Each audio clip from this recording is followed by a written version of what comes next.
Hello po, alam kong marami magiging excited sa inyo makinig dito sa aking ikukwento sa inyo tungkol sa loan application. At alam kong gusto nyo rin naman malaman kung saan po pwedeng makapag-utang-utang, no? Alam nyo ba, nagtry ako ng iba't ibang loan application. Tayo bilang mga dialysis patients, naghahanap tayo ng mga pandagdag doon sa pera na kailangan natin para panggastos natin sa ating mga gamot, no? Gastusin natin sa ating mga gamot, sa ating mga pangangailangan sa dialysis, o kahit yun sa mga iba nating sakit. So, nag-try ako ng iba't ibang online loan application. Dinownload ko yan. Siyempre, pinapa-fill up sa akin ang mga detalye ko. So, nilagay ko yun.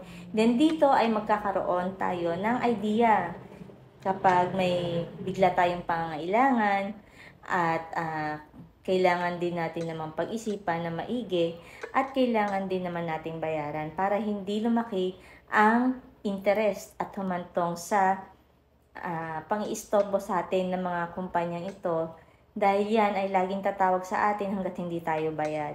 No. Pag hinayaan nating lumaki, ay tayo rin naman na mahihirapan. Bandang huli, no?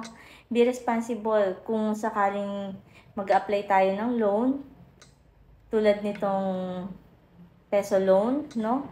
Ang bilis nila mag-approve sa akin, for 6,000, approve ako. For ilang minuto lang makukuha mo na kaagad, no? Doon sa gusto mong account, doon sa mo gustong ilagay.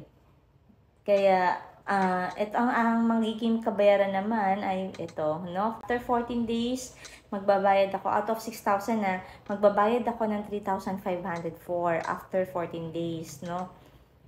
And then, yung susunod na another 14 days ay 2,628.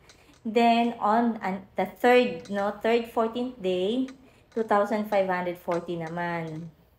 And on the next 90th day, 87 pesos and 60 na lang.